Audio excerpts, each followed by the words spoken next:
On Monday, 56 years old worker suddenly fell ill and passed away. His name is Shivu Das. This is an incident of Agartala Bhati Abhinagar. It was learned that Shivu Das worked as a labor carpenter. Meantime, he skipped his work for the past 3 months. Moreover, he has been drinking and remained drunk since then. On Sunday night, Shivu Das was drunk likewise. His son went for work on Monday morning. However, after returning home, he found his father unconsciously lying at home. Immediately, he took his father to GV hospital, but the doctor declared Shivu Das is dead. তাহলে মানে কোনখানে দেখছো তুমি? আমি বাড়িতে দেখছি ডিউটিতে। আয়া আমরা এদিকে শেষ সদরে ওদের ডাক্তার দিয়েছি এলাকাগুলো করে তাড়াতাড়ি এমনি শেষ দেখতে দিতে শেষ। জানা গেছে নাকি কীভাবে মারা গেছে?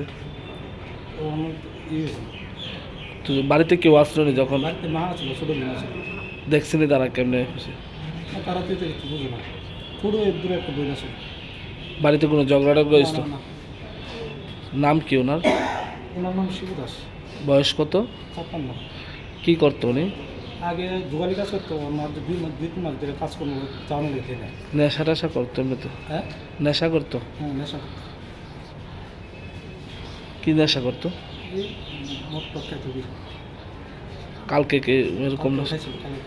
এরপরে কোনো ঝগড়া হয়েছিল বাড়িতে কারোর সাথে? বাড়ি কোনখানে? বাড়ি মোলাপাড়া। The body of Shivu Das was handed over to his family after the post-mortem. Reporter by Pranav from Agartala, Chini, Khorang.